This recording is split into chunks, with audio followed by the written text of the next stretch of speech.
จงคิดไล่ขอบเขตลุ่มนี้ขอบเขต x 950 1หารให้ x 592ของ1บวก x ลบ1หารให้ x เฮาสังเกตพูดเห็นว่าพูดบ่คือกันเฮาจึงคูณ592ของ1บวก x ใส่ส่วนนี้ทั้งจำนวนพูดและพูดเพื่อผันเปลี่ยนให้พูดคือกันจึงได้592ของ1บวก x คูณ1เท่า592ของ1บวก x 592ของ1บวก x คูณ x เท่า x 592ของ1บวก x เฮาเห็นว่าพูดคือกันเฮาจึงเขียนพูดคืนแล้วเอาจำนวนพูดมารวมกันคือ1ลบ592ของ1บวก x ต่อมาเฮาลองแทนค่า x ว่าเฮ็ดให้อยู่ในรูปร่างที่ต้องห้ามหรือบ่เฮาเอา x เท่า0แทนไส้จึงได้1ลบ592ของ1บวก0หารให้0คูณ592ของ1บวก0 1ลบ592ของ1บวก0เท่า0 0คูณ592ของ1บวก0เท่า0เห็นว่าอยู่ในรูปร่างที่ต้องห้ามของขอบเขตคือ0หาร0เฮาจึงต้องได้ผันเปลี่ยนก้อนคือเฮาสังเกต1ลบ592ของ1บวก x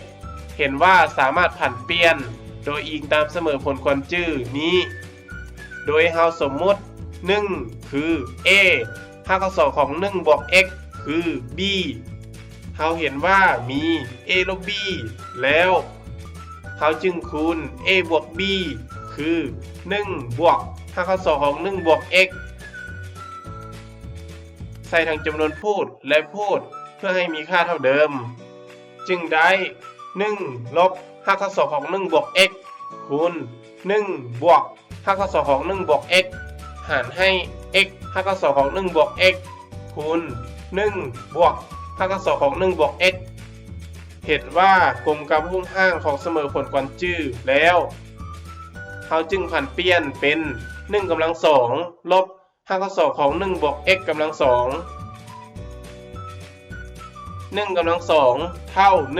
1 592ของ1บวก x กำลัง2เขาคัดห่างออกได้เลยจึงได้1บวก x เขาเอาลบคูณเข้าจึงได้ลบ1ลบ x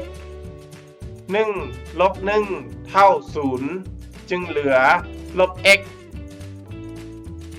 ลบ x หาร x เท่าลบ1จึงเหลือขอบเขต x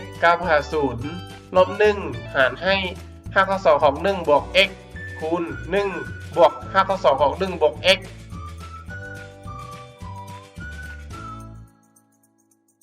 ต่อมาเฮาแทน x เท่า0ใส่ได้เลยจึงได้ลบ1หารให้592ของ1บวก0คูณ1บวก592ของ1บวก0 592ของ1บวก0เท่า1บวก1เท่า2 2คูณ1เท่า2เห็นว่าได้คำตอบแล้วดังนั้นคำตอบของการคิดไล่ขอบเขตในข้อนี้เท่ากับลบ1หาร2